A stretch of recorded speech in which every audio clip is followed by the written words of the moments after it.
Halo teman-teman, selamat datang di channel Manggala Karya. Channel Manggala Karya akan membahas seputar permasalahan konstruksi dan material yang sedang in saat ini. Jadi, jangan lupa subscribe, like, dan komen untuk mendapatkan video-video terbaru dari Manggala Karya. Untuk episode kali ini, kita akan bahas mengenai kelebihan dan kekurangan dari bata merah, bata hebel, dan bata kopres. Jadi, langsung saja kita ke video utama. Bata merah. Bahan material ini terbuat dari tanah liat yang dicetak kemudian dibakar dengan suhu tinggi sehingga menjadi kering dan berwarna kemerahan. Bata merah merupakan material yang paling banyak digunakan karena sangat mudah didapat dan sudah teruji ketahanannya. Untuk memasang bata merah, dibutuhkan bahan perekat berupa semen dan pasir ayakan. Kelebihan bata merah: mudah disusun dan dipasang sehingga tidak memerlukan keahlian tertentu. Mudah diangkut karena ukurannya yang kecil. Harganya cukup murah. Tidak memerlukan perekat khusus, cukup semen dan pasir.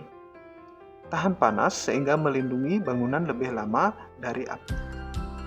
Kekurangan bata merah: sulit membuat pasangan bata yang rapi. Bahannya adalah bahan yang menyerap panas saat musim panas dan menyerap dingin saat musim dingin, sehingga suhu ruangan di dalam tidak stabil.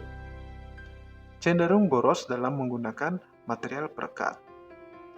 Bata merah adalah material yang cukup berat sehingga menimbulkan beban lebih pada struktur bangunan. Untuk penggunaan pasangan bata merah, gunakan campuran semen pasir 1:6 untuk dinding. Gunakan campuran semen pasir 1:4 untuk dinding pada posisi yang kedap air.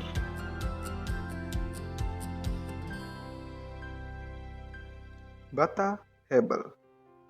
Bata hebel atau bata ringan adalah material bangunan yang dibuat memakai mesin di pabrik. Bata ini ringan, halus, dan tingkat kerataannya baik, melebihi bata merah ataupun bata pres. Sesuai namanya, bata ini diciptakan supaya meringankan beban pada struktur bangunan. Bata ringan merupakan campuran dari pasir kuarsa, semen, kapur, gipsum, air, dan aluminium pasta sebagai bahan pengembang. Pemasangan bata ringan ini cukup mudah.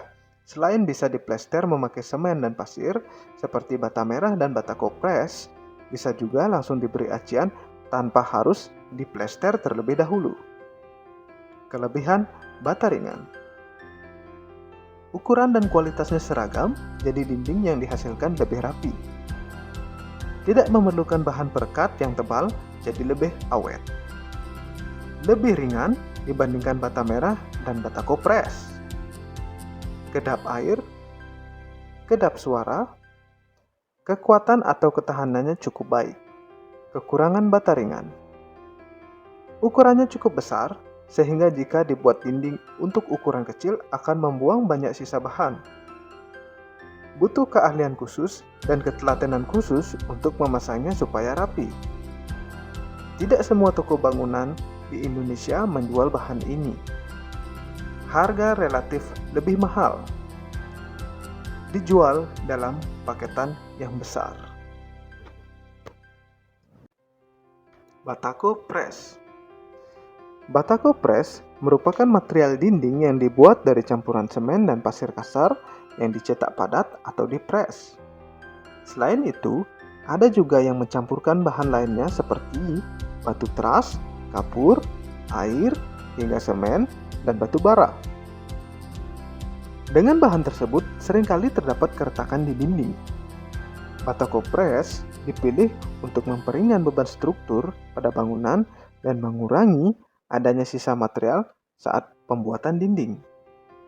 Kelebihan bata kopres: ukurannya lebih besar daripada bata merah sehingga membutuhkan lebih sedikit bataku dan material perekat saat pembangunan. Ukurannya cenderung sama dan cetakannya lebih rapi dibandingkan bata merah. Dengan ukuran yang lebih besar, maka akan menghemat waktu dan tenaga saat melakukan pembangunan. Lebih mudah dipotong dengan rapi. Kedap air sehingga meminimalisir perembesan air hujan. Lebih ringan dibandingkan bata merah karena ada rongga di bagian tengah atau dalam. Kekurangan bata kopres: mudah terjadi retak, mudah dilubangi dan pecah karena terdapat rongga di bagian tengah dan dalamnya. Menyerap panas sehingga membuat ruangan lebih panas saat musim panas. Untuk campuran pembuatan dinding menggunakan bata kopres, gunakan campuran semen pasir 1:6 untuk dinding di atas loop. Gunakan campuran semen pasir 1:4 untuk dinding pada posisi yang kedap air.